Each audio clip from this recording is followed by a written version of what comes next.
Olá a todos, deputado Vitor Hugo, líder do governo na Câmara, muito obrigado pela sua presença aqui conosco para tirar dúvida dos nossos investidores, de todos que nos acompanham aqui em mais essa live. Também o André Perfeito, nosso economista-chefe, e o Rafael Giovanni, nosso diretor de distribuição.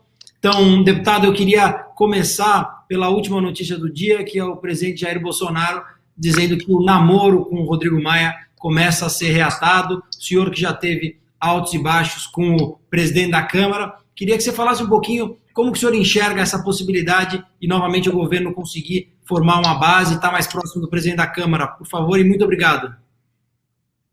Bom, primeiro eu queria agradecer a Necton aí por esse convite. Muito obrigado aí ao presidente, aí, o senhor Marcos, também o Rafael, o André. Cumprimentar todos que estão nos assistindo agora nesse momento. As relações entre os poderes aqui no Brasil, né, eu acho que em qualquer país do mundo tem uma influência muito grande, lógico, no ambiente econômico.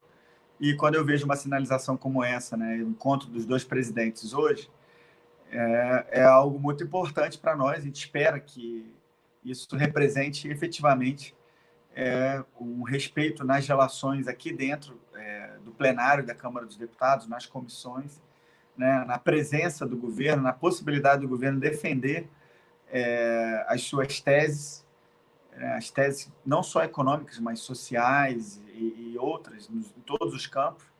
Então, eu vejo como um gesto muito, muito importante, né? E eu torço de verdade para que ele se materialize não só, né, no encontro dos dois presidentes, mas que a gente não tenha, por exemplo, uma medida provisória tão importante como a 910, da regularização fundiária, que depois ficou aprovado pela abertura do painel, né, que a gente tinha uma maioria muito claramente formada, né, 341 a 163 votos, que é uma medida provisória tão importante como essa, não caduque.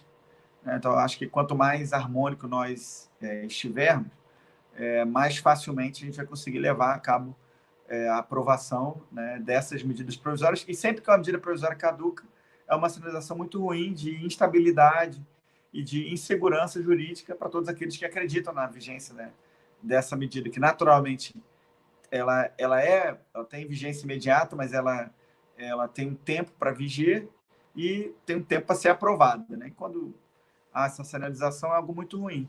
Então, eu fico muito feliz com a aproximação e torço, de novo, como eu disse, que ela se materialize em benefício para a população a partir da facilitação da aprovação das teses do governo aqui na Câmara. Boa noite, deputado. Bem, você foi muito gentil com o Rodrigo Maia agora, porque a gente sabe que vocês já tiveram, né, um momento de emoção aí na história de vocês, né? Normal isso. E você é uma pessoa talhada aí para justamente essa questão de levar para frente, né, esse comando, né, no sentido da palavra do próprio presidente, né? Você é muito vinculado à imagem do presidente, talvez aí pelo seu passado militar, primeiro nas agulhas negras, foi das operações especiais. Estamos falando com uma pessoa altamente qualificada dentro do corpo das Forças Armadas, né? Não é pouca coisa que a gente tem aqui, não. Mas aí que eu queria perguntar é o seguinte, né? A gente está vendo, né, essa aproximação do presidente com o que é entendido como centrão. E a gente sabe que até o próprio partido PSL, que está também conflituado, né? A gente tem muitas brigas, né? A dúvida nossa no mercado financeiro é o seguinte: vai custar muito caro esse tipo de aproximação para o presidente, né? A impressão que a gente tem é que custou até já o ministro, né? Que foi o Sérgio Moro, né? No sentido dessa aproximação, né? Desse tipo de jogo, né? Qual que é o custo disso? Como você vê vai ser um namoro tranquilo ou vai ser um namoro entre tapas e beijos, por assim dizer, Vitor Hugo? Bom, André, eu vejo essa aproximação que o presidente está fazendo com vários partidos. A própria imprensa, a própria sociedade, em grande medida, cobrava isso no ano passado, porque foi uma dificuldade muito grande, de novo, para ver as teses do governo aprovadas aqui. Nós conseguimos aprovar uma reforma da Previdência que vai garantir aí uma economia de mais de 1 trilhão em 10 anos. Se nós não tivéssemos aprovado essa reforma, imagina o grau, né, de né, de degradação da nossa economia que nós teríamos nesse momento agora, que seria muito pior, né? Então, assim, o governo tem teses econômicas para defender, estruturantes, complexas, que precisam de apoio no parlamento, como a reforma administrativa, a reforma tributária, revisão do Pacto Federativo, a questão dos fundos, a questão da PEC emergencial, né, a retomada de um plano Mansueto nas suas versões originais. Então, assim, são embates que nós teremos aqui, as privatizações, são embates que nós queremos ter ao longo desse governo, que são embates claros e que vão demandar uma base sólida para que a gente consiga avançar. Eu vi um tweet de um deputado, do Paulo Eduardo Martins, que ele foi muito feliz do que ele falou, né? O presidente da República ele tem que jogar com as peças de xadrez, mas não foi ele que colocou as peças. Quem colocou essas peças foram as mesmas pessoas que elegeram o presidente, elegeram todos os parlamentares, e o presidente tem que entender, ele entende isso, ele tem que jogar, vamos dizer assim, nesse sentido figurado, né, desse jogo de xadrez, com as peças que foram colocadas. Então, essas negociações de aproximação e tal não passam pela liderança do governo. Eu tenho me fixado nas 3 possibilidades que a gente tem para intervir no processo legislativo, que o governo tem para intervir, que eu classifico como a primeira, a quantidade de votos, né? Isso tem a ver com essa relação perene do governo com os parlamentares, e isso é uma atribuição da Secretaria de Governo, chefiada pelo general Ramos. Então, é uma relação perene do dia a dia, e eu acho que está nesse contexto aí das aproximações. A outra é o momento em que as matérias são votadas, ou seja, o poder de pauta. E isso, pelo regimento, é do Rodrigo Maia, e ele tinha uma liberdade muito grande enquanto ele mantinha essa relação muito próxima com o centro e com a oposição. Eu acho que hoje essa relação com o centro, até por causa da aproximação com o governo, começa a ficar um pouco mais, no caso do Rodrigo com o centro, um pouco mais, não vou dizer difícil, mas eu acho que é como se fossem, né, polos de um imã, né, que tá puxando para um lado e para o outro. Agora está chegando mais para o lado do governo, e isso vai, em alguma medida, facilitar o nosso trabalho e vai tirar um pouquinho o poder de pauta do presidente da Câmara. Mas então só para entender um pouco, desculpa interromper o senhor, assim, a ideia é realmente desvincular ou enfraquecer um pouco o Maia para levar mais para o Planalto, é isso? Essa acomodação que a gente está pensando, é nesse sentido, não, deputado? Só, o governo não tem a intenção de enfraquecer o Maia, o governo tem a intenção de fortalecer o seu poder.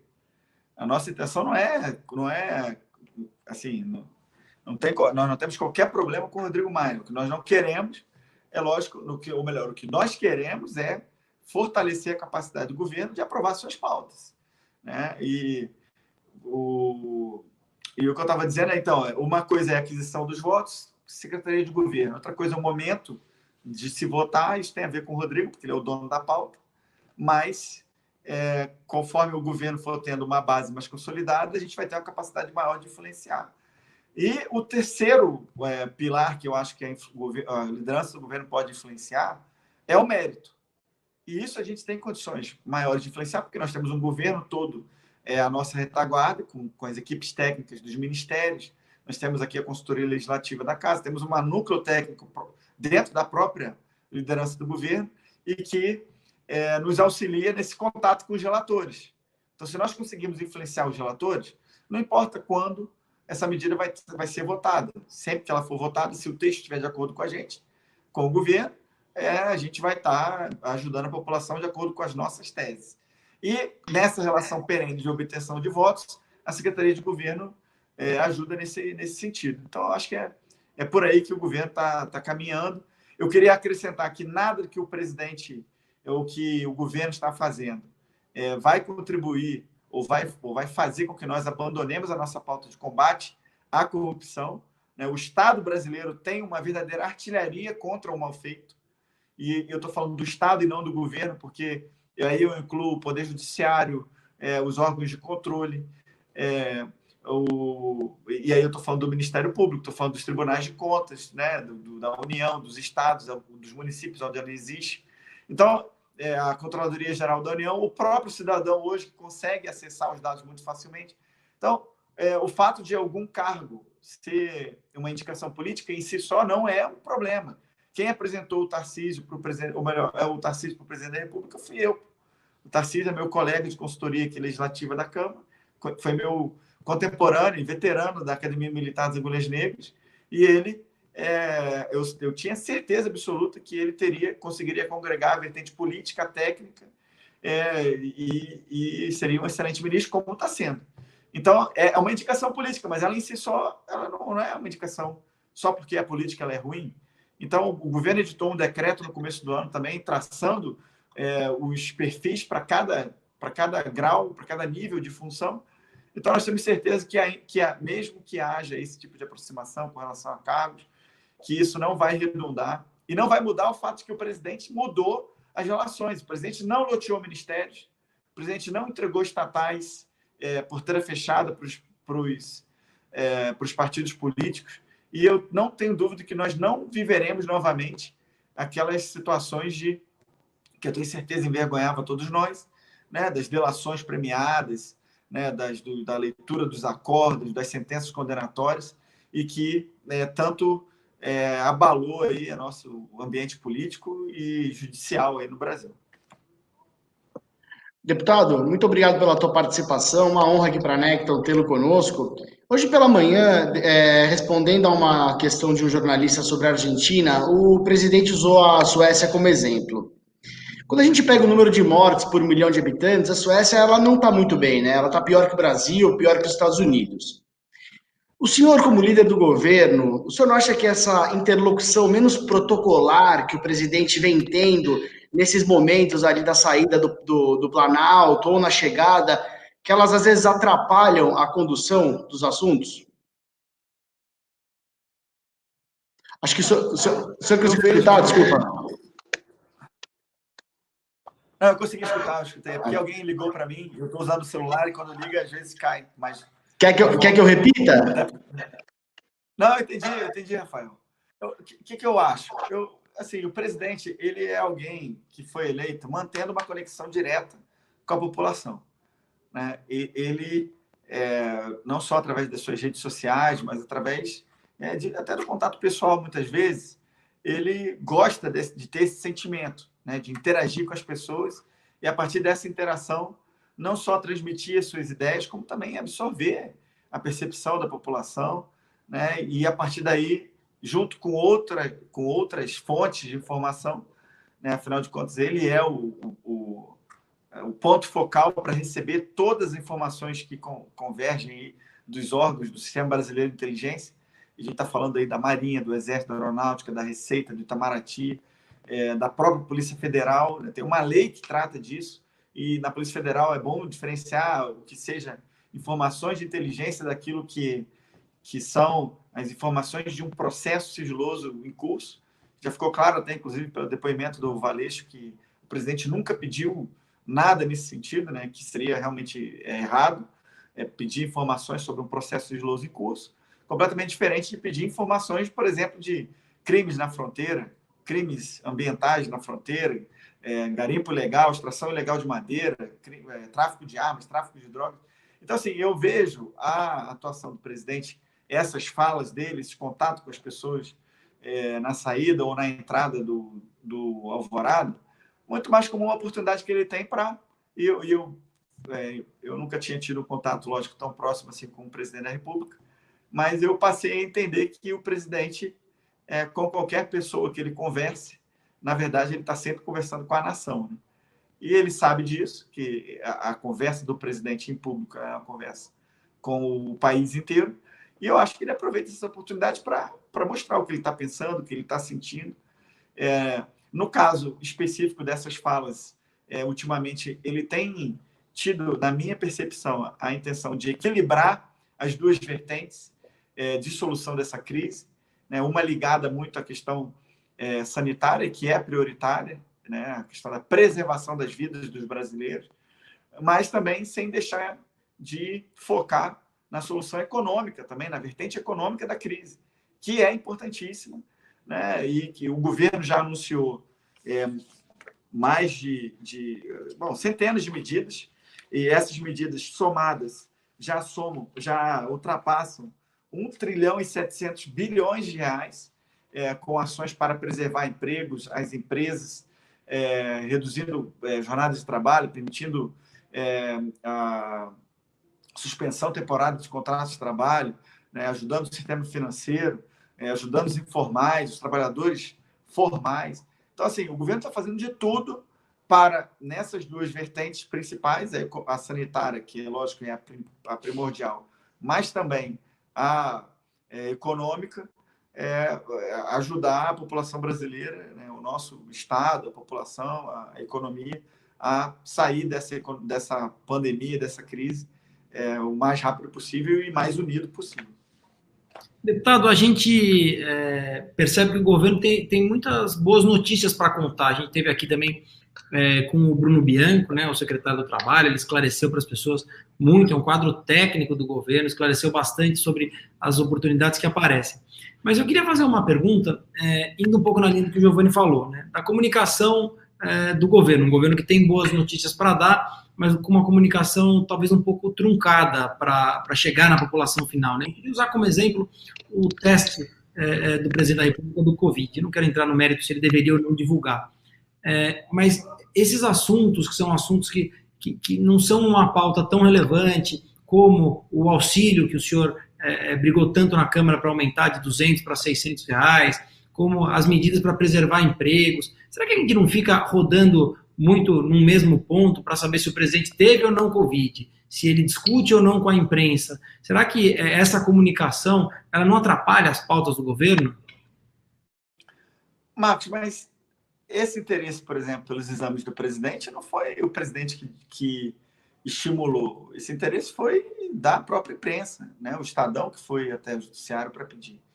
E passou a pautar a imprensa, a gente ficou dias e dias gastando energia para discutir algo que efetivamente era, na nossa percepção, pouco relevante diante de tudo que o governo tem feito, mas a gente tem a impressão que uma parte da imprensa não saiu ainda do palanque eleitoral e não apoiou e não vai apoiar o governo Bolsonaro. Quando eu leio todos os dias o resumo que eu tenho da imprensa que eu recebo, eu fico estarrecido com a maneira como o presidente da República é tratado na maioria dos artigos de vários jornais, que a única coisa que o presidente não é chamado é de bonito, porque todos os outros adjetivos, o presidente, dos piores, ele é sempre rotulado, né, como sendo uma pessoa... Bom, não vou repetir os adjetivos aqui para não corroborar, mas a maioria dos adjetivos são sempre muito ruins. E, nesse caso em particular, era um conflito entre a privacidade do presidente e a necessidade do conhecimento. E, na nossa percepção, a privacidade era algo que deveria preponderar, até porque o presidente é uma pessoa adulta, responsável, jamais teria tido contato com as pessoas se ele tivesse tido um resultado positivo. E ele afirmou desde o início que ele tinha testado negativamente. Então, assim, eu acho que parte da imprensa, eu não condeno a imprensa como um todo, eu acho que a imprensa faz um trabalho que é extremamente necessário à democracia, é importante demais, é algo essencial para qualquer país, e de modo especial no Brasil, né, um país plural, enorme, né, com um continente, 210 milhões de brasileiros, uma fronteira imensa, né, um potencial econômico maravilhoso. A imprensa é um dos pilares para que a gente consiga se desenvolver e informar a população. Mas existe uma parte da imprensa que, infelizmente, foca no presidente da República de uma maneira muito ruim e pode ser que isso também prejudique a comunicação.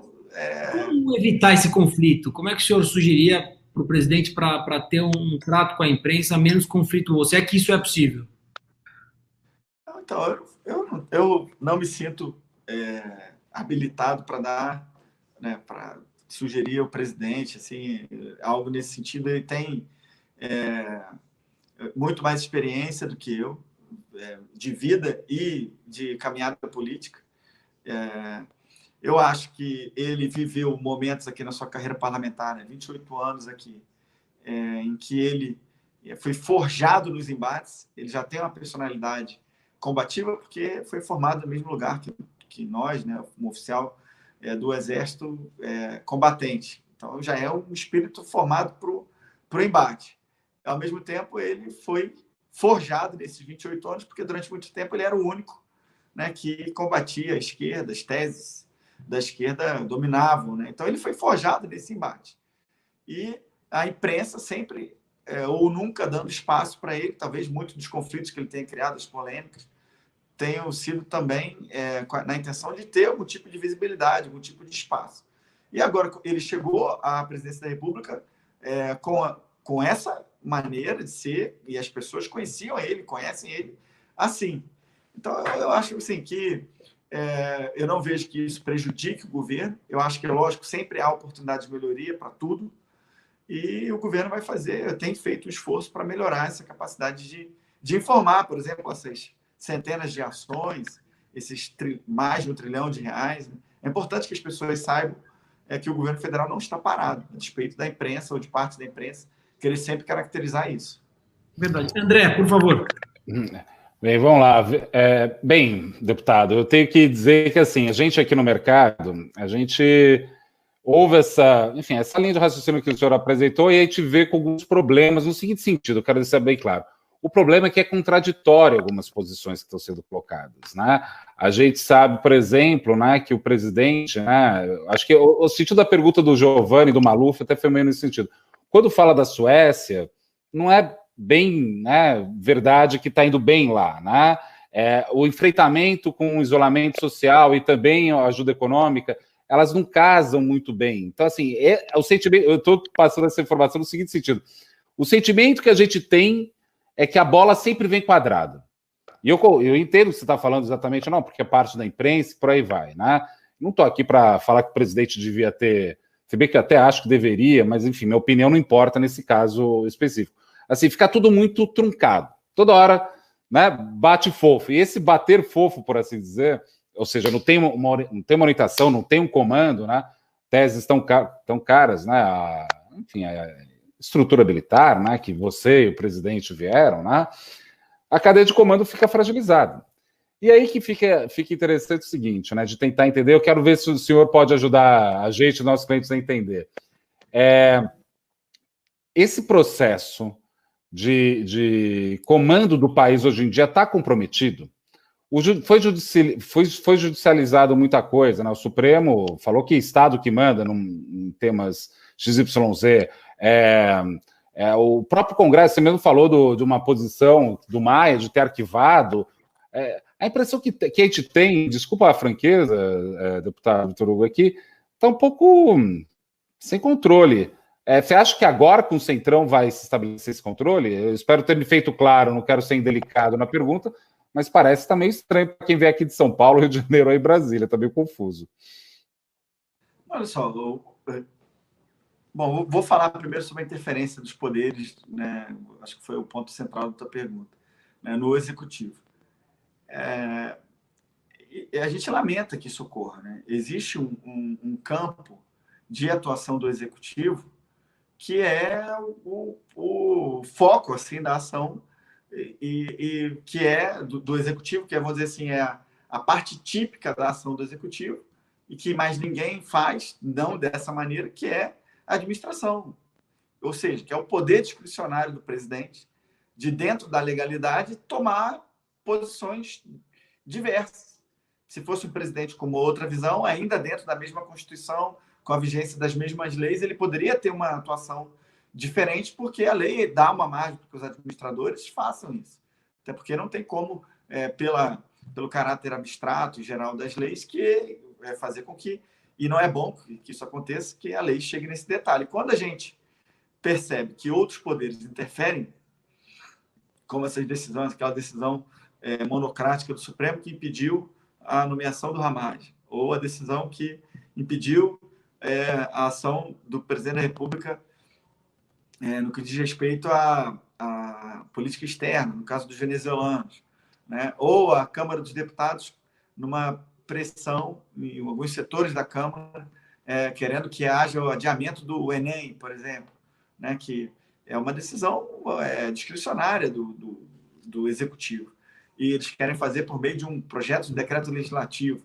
Então, tudo isso são realmente interferências na nossa visão indevidas de um poder no outro, e eu acho que, eu tenho a certeza, né, a minha crença que a harmonia que nós desejamos que haja entre os poderes está ligada ao tanto que os poderes têm a capacidade de se autoconter em face das atribuições dos outros poderes.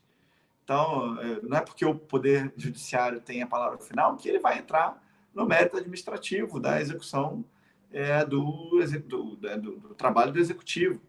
Não é porque o poder legislativo tem a possibilidade de suscitar efeitos de atos do executivo que exorbitem, que ele vai entrar no mérito de uma questão. Então, em parte, eu concordo com você de que a gente vive um momento preocupante. Nós deveríamos, né, os poderes, com todo o respeito que eu tenho ao Supremo, com todo o respeito que eu tenho às maiorias que são formadas na Câmara, mas nós deveríamos ter um poder, uma capacidade de autocontenção maior entre os poderes para respeitar a atuação de cada um.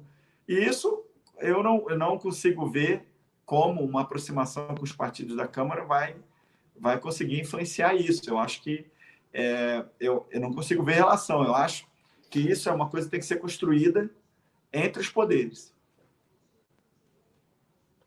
Deputado, hoje a gente tem aí números por volta de 750 mortos, né, por dia. Esse foi o número de ontem teve um pouco mais, né? Se a gente fizer uma conta, né, esses números eles refletem mais ou menos os contaminados de 15 dias atrás, certo? Hoje em dia a gente tem mais ou menos aí um número de 6 mil contaminados por dia, né? Um pouco mais, um pouco menos ali numa média dos últimos dias. Se você fizer uma regrinha de 3 básica, você vai chegar num número daqui 15 dias aproximado de 2 mil mortos. O governo está preparado para essa catástrofe? Rafael, é lógico que toda perda em vida humana, independente dos números, sempre é algo muito ruim.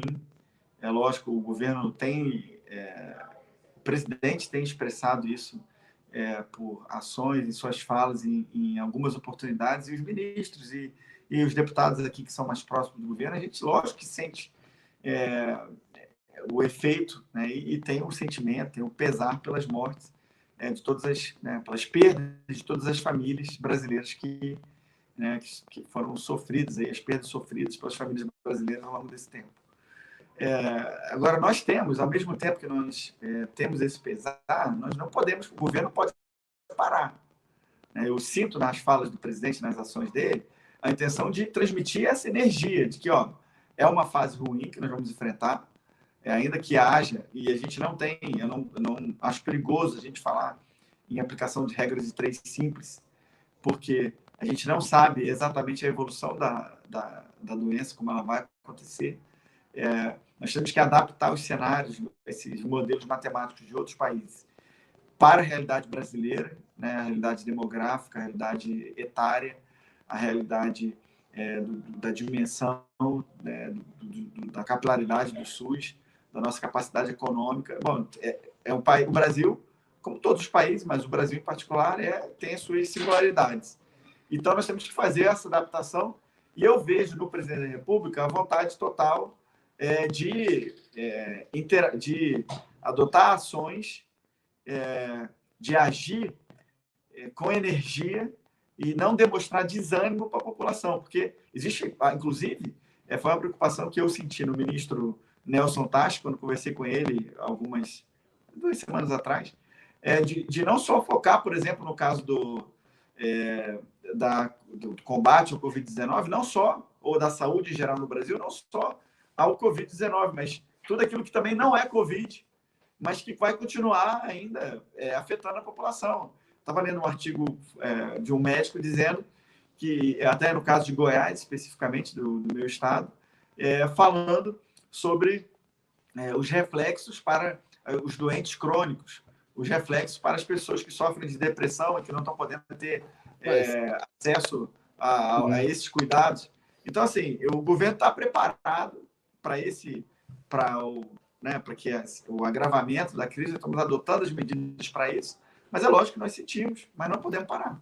Então, desculpa, até o Maluf acho que ia fazer uma pergunta agora, mas eu não resisto agora a essa deixa que o Giovanni, o senhor colocar. Quando eu falei falta de comando, a ideia é que, assim, a impressão que se dá às vezes, que, assim, já que o presidente optou pela, vamos dizer assim, por essa... O senhor colocou de forma entusiasmada, né? Ele está querendo manter o ânimo da tropa, por assim dizer, né? Com força ali, vamos enfrentar, vamos, etc. Só que a gente sabe já que não vai...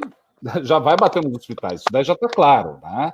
E a impressão que se dá é justamente o seguinte, a falta de, talvez, habilidade, aí sim, estamos falando que talvez seja falta de habilidade do presidente, por conta até de um estilo muito direto dele, né? Eu acho que esse jeitão dele, né, gera isso, né? Por exemplo, uma crítica que tinha na época da Dilma também, que ela batia em todo mundo também. Não estou querendo comparar os dois em outras áreas, só no estilo mesmo. Esse estilão gera esse tipo de contradição. A gente sabe que vai morrer gente agora. E aí parece que o presidente está querendo arranjar o que a gente chama no mercado financeiro, que é um hedge. Ou seja, vou me proteger e falar, olha, eu avisei, hein? Eu avisei que ia dar errado esse negócio. Caiu, espero que seja o celular dele, eu acho. Ele deve ser ligação, porque ele tá... Só ficou... Voltou, Vitor? Eu tô ouvindo você. Tá vendo? Então assim, eu vou terminar a pergunta para não tomar muito tempo. Parece contraditório. Volta a questão. Para a gente aqui no mercado, a gente fica olhando e fala, ixi, que confusão danada, hein? Isso daí fica um pouco estranho. O que você tem para dizer sobre isso? Você acha que vai ser resolvido isso ou vai ser na base de uma certa aproximação ou computação do Centrão? É isso que ele está falando mesmo? É isso que a gente tem eu acho que vocês não estão me vendo, né? Eu estou me vendo. Será que é melhor eu sair e voltar? Quer tentar sair e voltar? Deputado, por favor. Tá bom, vou sair e volto. Acho que temos mais coisas para perguntar para o deputado Vitor Hugo, líder do partido na Câmara. Uma das coisas que eu queria conversar com ele, André e Rafael, é sobre a reabertura. Né? O presidente estava falando há pouco, disse que estará junto com os governadores, como o Maia propondo um plano de reabertura, e a gente espera, como empresa, como brasileiro, que a visão do governador de São Paulo, que hoje está muito mais perto de um lockdown do que de uma abertura, e do presidente que gostaria de uma abertura total, que elas, em algum sentimento aí, tem alguma convergência. Você acha que isso é possível, André? Então, eu acho que não. Acho que é esse que é o ponto, né? Existe uma contradição em termos ali, de um tipo de... Enfim, que não vai ser resolvido tão cedo, né? Mas vamos ouvir o Vitor Hugo falar, porque eu acho que ele que pode... Voltou, deputado. Voltou, obrigado aí. André, você pode repetir, por favor? Não, a pergunta era muito simples. Assim, existe uma falta de clareza nesse processo todo que deixa a gente confuso aqui no mercado. Por exemplo, hoje o câmbio bateu R$ 5,90. R$ 5,90, quase foi R$ 6 hoje, o dólar, né? Parte da nossa preocupação no mercado é que a gente olha para o Brasil e fala, poxa, tá estranho isso daí tudo. E mais do que isso, a impressão que se dá é que, assim, fica... o presidente não pode mandar porque o STF falou que quem manda é Estado e município. Então, o presidente arranjou para ele uma boa desculpa que, se a economia for mal, ele vai falar, eu avisei. Então, assim, parece... Entende minha angústia, por assim dizer, deputado? Parece que está tudo meio truncado. E aí, a única coisa que parece que pode ir para frente é a negociação com o Centrão. E a negociação com o Centrão, a gente sabe que é difícil. Você mesmo é do PSL, você se elegeu e teu partido, né, se contrapõe a isso, né? A gente sabe que é isso. É isso mesmo, a única forma de tentar organizar isso é depois que organizar a relação do governo com o Centrão e vai ficar mais ou menos nesse ruído até lá?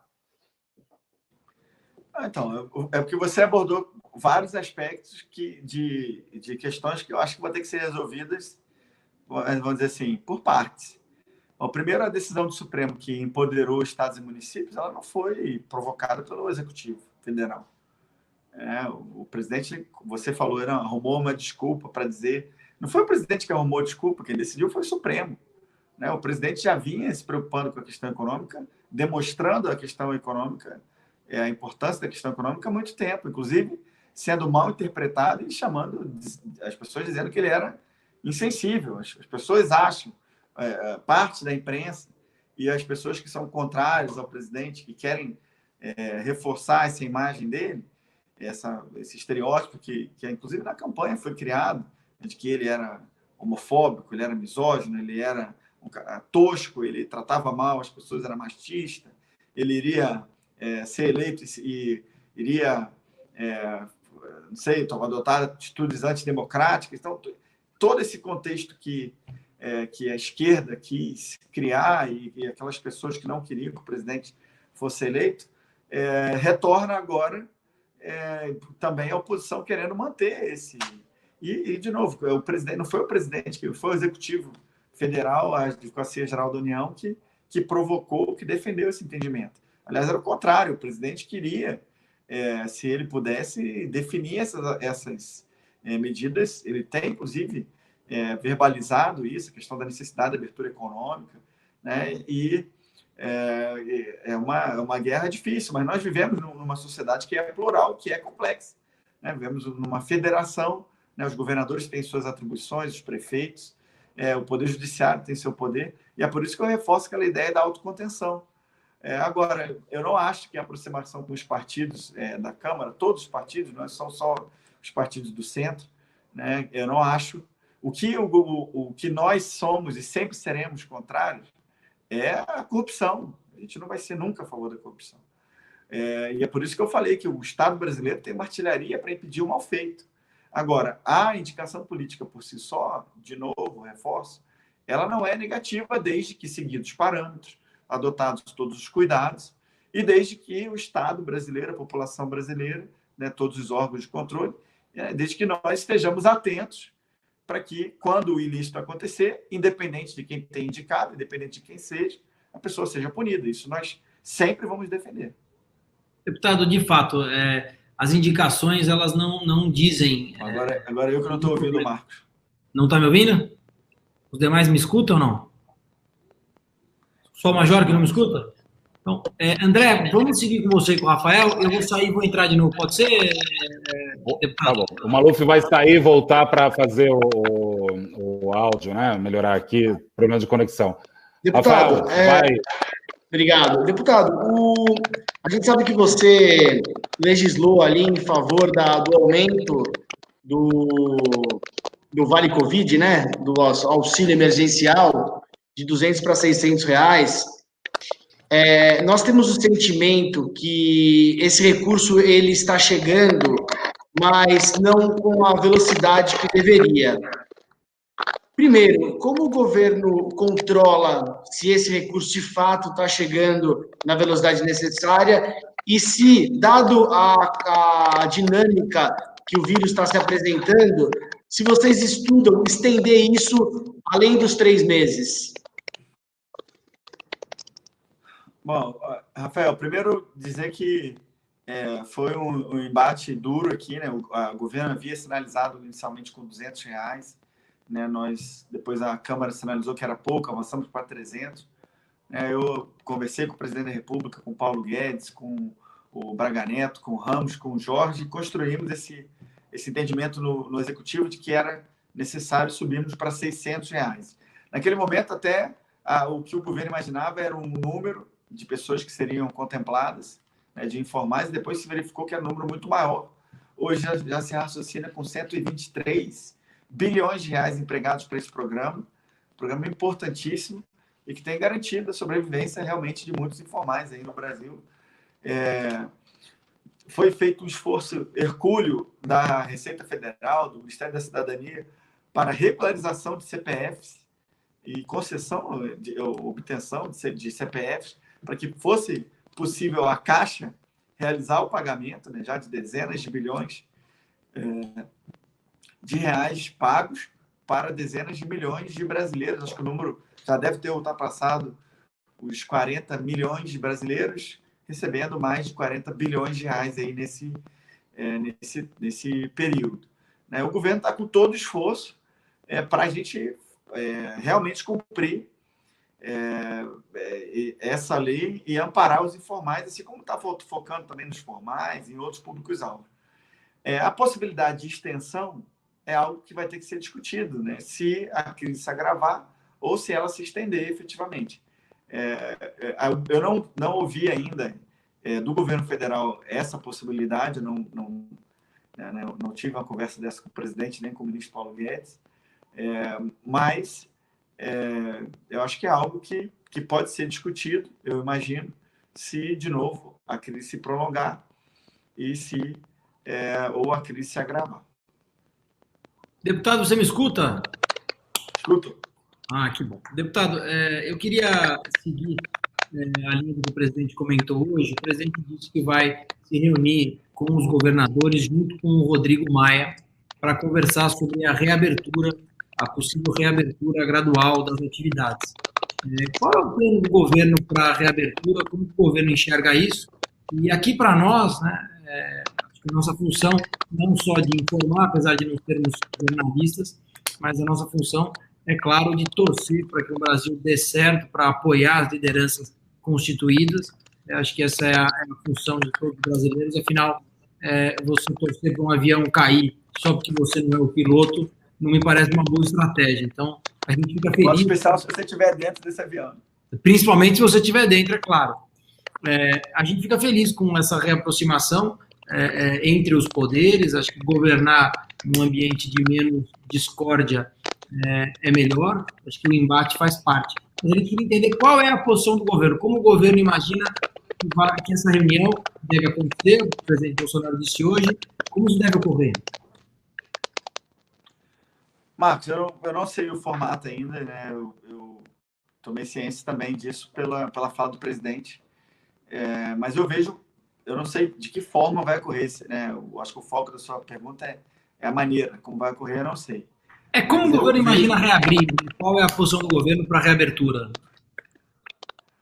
Então, de novo, eu tive contato com o ministro Nelson Tais, e ele me reportou, e também quando ele veio aqui na Câmara dos Deputados no seio da Comissão Externa de Acompanhamento, né, que é presidida pelo deputado Luizinho, tem a relatora a deputada Carmen Zanotto, ele me reportou, o ministro, que ele tem diretrizes já, eu acho que inclusive já foram tornadas públicas, se eu não me engano, na época não tinham sido ainda publicadas, e eu acho que ele já transmitiu para alguns secretários de saúde, de como ele imagina essa abertura ou os protocolos de segurança devam ser aplicados.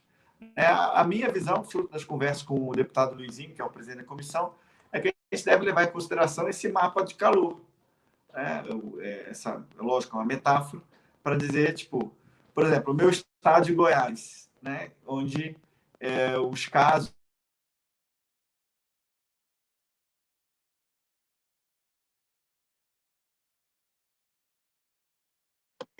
Ficamos sem áudio, deputado. Acho que voltou. Voltou o áudio?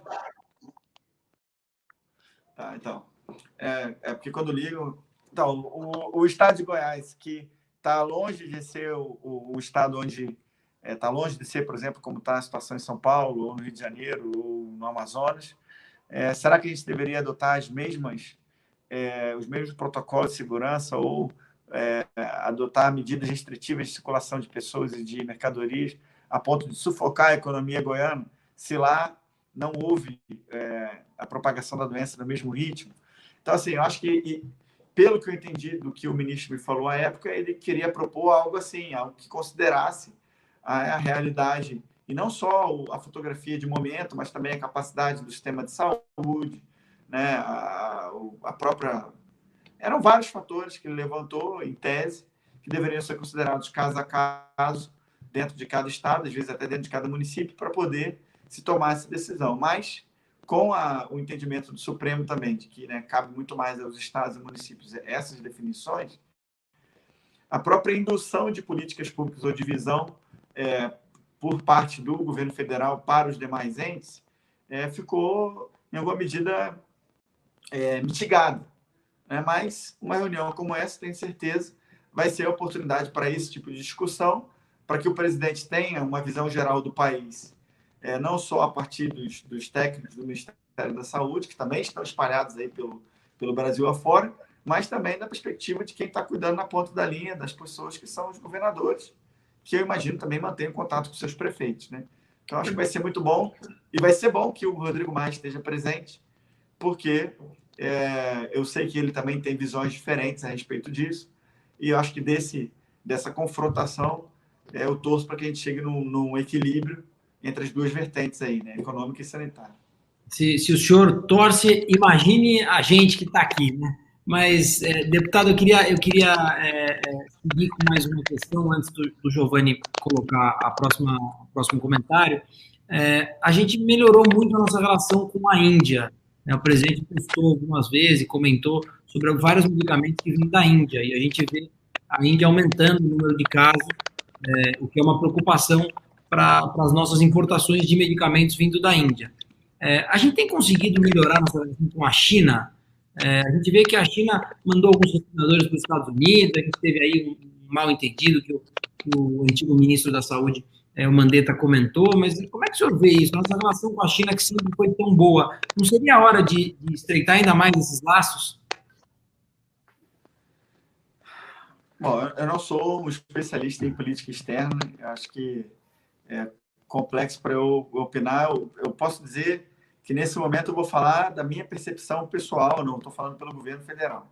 Eu nem poderia falar, não tenho qualquer mandato, ou embora represente o presidente na Câmara, é lógico que é sempre para as votações, né? A minha opinião é uma opinião pessoal, e de modo particular nesse caso da China, que eu sei que é extremamente sensível, né? Existem vários setores da economia brasileira que dependem muito, né, dessa relação comercial com a China, e que ficam sempre muito preocupados quando há qualquer tipo de abalo nesse relacionamento. Mas eu acho que a gente está diante, sim, também de um panorama mundial que é muito mais amplo, né? Existe uma competição econômica, comercial grande, né, dos Estados Unidos e da China.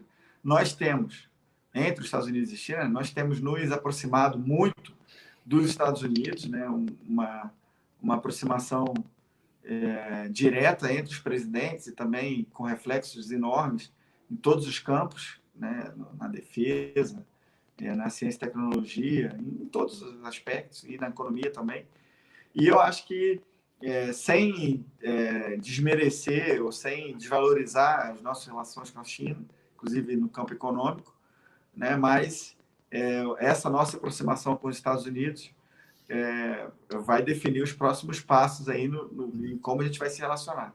Então, eu não poderia jamais desprezar ou menosprezar a importância econômica da China para o mundo e para o Brasil, mas eu acho que o Brasil está demonstrando claramente algumas escolhas estratégicas e que vão ter reflexo também no campo econômico.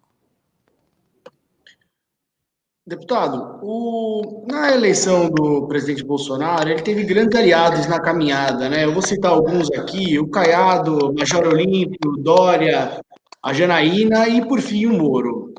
Hoje, todos esses são inimigos declarados do presidente. O senhor, como líder do governo, não acha que o presidente, às vezes, transita... O senhor me escuta? Acho que não. Só um minuto. Tá bom. Sabe que... Eu acho que ele está ouvindo, mas está perdendo. Tá bom.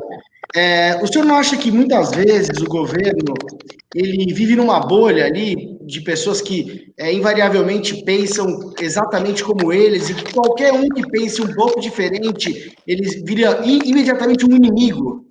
Essa polaridade, esse antagonismo que o governo traz para a nossa rotina, como lidar com isso nos próximos 3 anos que a gente tem pela frente? Eu não vou dizer que a ligação me salvou, não, mas eu vou sair e eu volto já para responder a tua pergunta. Tá, rapidinho. Você viu, Rafael, você falou que o governo tinha os inimigos lá, e o Major Olímpio não é inimigo. O Major Olímpio é aqui, foi entrevistado por você, pelo André, ele é meio inimigo. Mas o Carlos tem uma guerra declarada com ele, não sou nem eu que estou falando. Exatamente. O que eu quero entender do deputado, né? Aí, deputado, voltou. Tá voltando, deputado. Pronto. Estamos de volta. Tá me ouvindo? Tá, estamos. Rafael, pelo que eu entendi, a sua pergunta é se, como vários expoentes políticos que você falou, que apoiaram o presidente no momento, se tornaram adversários políticos agora. Posso repetir, deputado? Eu vou ser conciso, tá? Eu acho que o presidente ele teve grandes aliados na caminhada para a presidência que hoje são inimigos políticos, né? Inclusive o Major Olímpio tem uma guerra declarada com o Carlos na internet, né?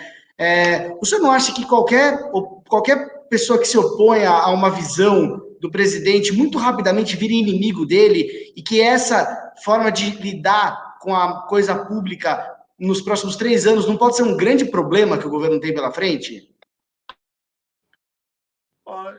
Rafael, acho que a gente deveria, assim, para poder, antes de tirar uma conclusão como essa, né, que você falou, que qualquer pessoa que discorde do presidente vira um inimigo direto, a gente tem que analisar caso a caso. Lógico, não vou fazer isso agora aqui, mas, por exemplo, eu vou citar um exemplo do Caiado, né, o governador do meu estado. Quem rompeu com o presidente foi o Caiado. O presidente nunca fez nenhum tipo de ataque ao Caiado e mesmo depois do rompimento, nunca o presidente fez críticas públicas ao Caiado. Pelo contrário, toda vez que confrontado pelo jornalista, ele fala, não, eu amo o Caiado e tal.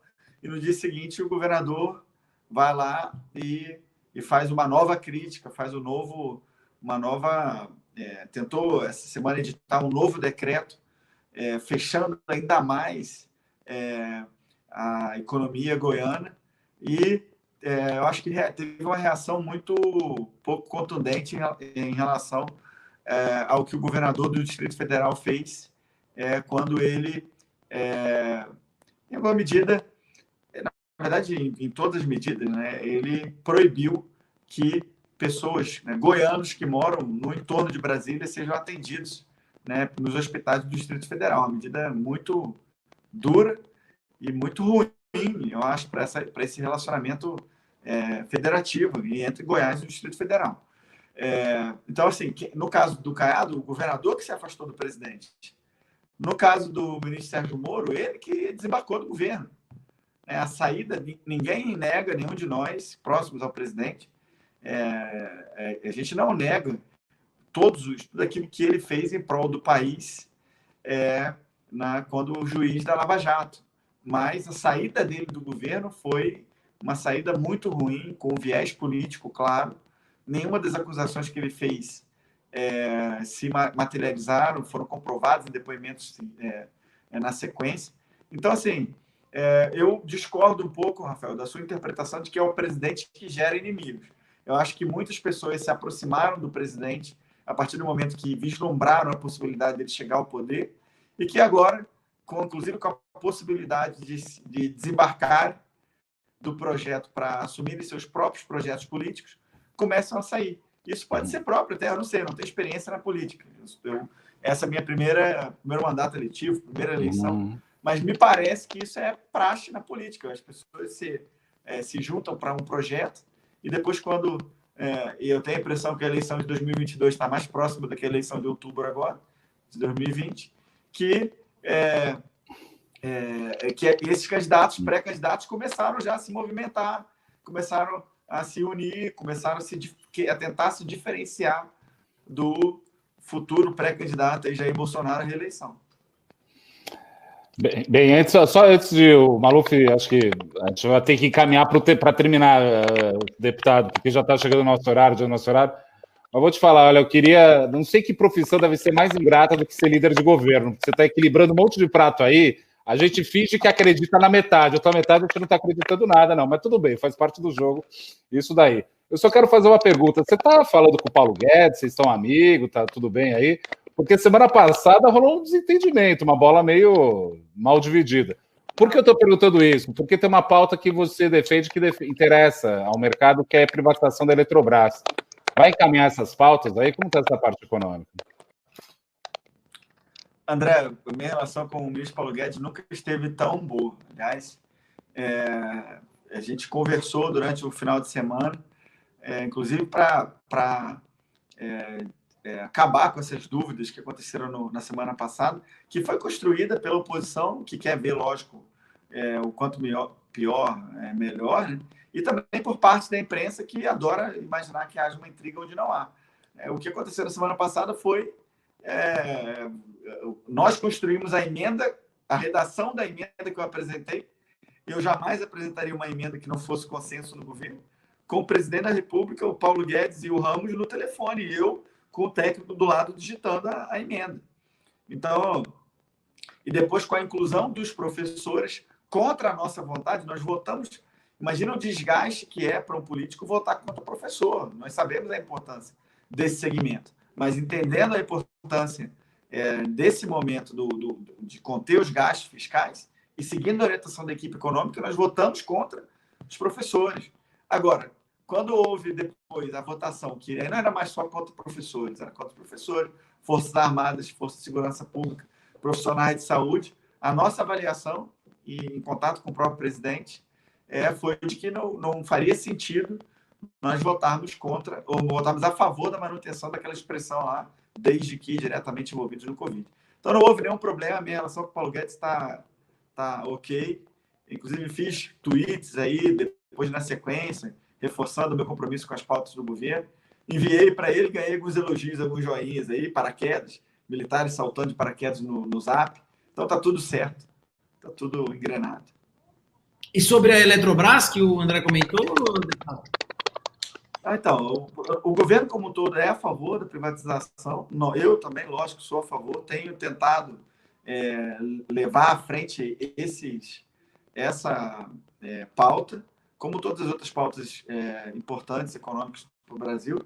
Mas a Câmara tem tido uma disposição de votar somente aquilo que se diga a respeito ou não somente, mas prioritariamente ao combate ao Covid-19. Então, embora nós queiramos e tenhamos a vontade de ver essa pauta avançar, eu acho que, me parece, pouco provável que ela avance durante esse período da pandemia. Deputado, eu queria agradecer a sua presença aqui conosco. Seguindo a brincadeira do André, eu sou um pouco mais esperançoso, então eu sou o passageiro do avião que vocês estão pilotando. A gente faz votos para que dê tudo certo, a gente espera que essa reaproximação, seja com os outros partidos, seja com essa nova base aliada, possa ser construída, inclusive, com os governadores. A gente deseja muita sorte, que o presidente consiga, junto com o Rodrigo Maia, seguir aí, a gente consiga sair dessa pandemia melhor e maior do que a gente entrou. Rafael, muito obrigado por participar com a gente. Ao André também, aí, nosso companheiro de várias jornadas, obrigado pela participação. Você que está nos assistindo, curta o nosso canal, siga as nossas lives, a gente tem muita live pela frente. O deputado falou um pouquinho do ministro Tarcísio, que é um colega de indicação política do Vitor Hugo, deputado Vitor Hugo. Deputado, certamente a gente vai convidá-lo já amanhã para fazer parte aqui das pessoas que participaram conosco das lives. Estou vendo que o André quer dar um... Só um recado rápido. Amanhã cedo a gente tem a Leblon Asset para falar logo às 11 da manhã. E às 3 da tarde, Vitor Hugo, vou falar com o Alexandre Molon aqui, vou falar com a oposição aqui também, para ver esse debate, essa discussão. E às 6 da tarde, Maluf, a gente tem o CFO da Gafisa, então tem bastante coisa amanhã também. Legal, muito obrigado. Deputado, se você quiser, por favor, fazer suas considerações finais, e eu agradeço muito aí a participação de todos.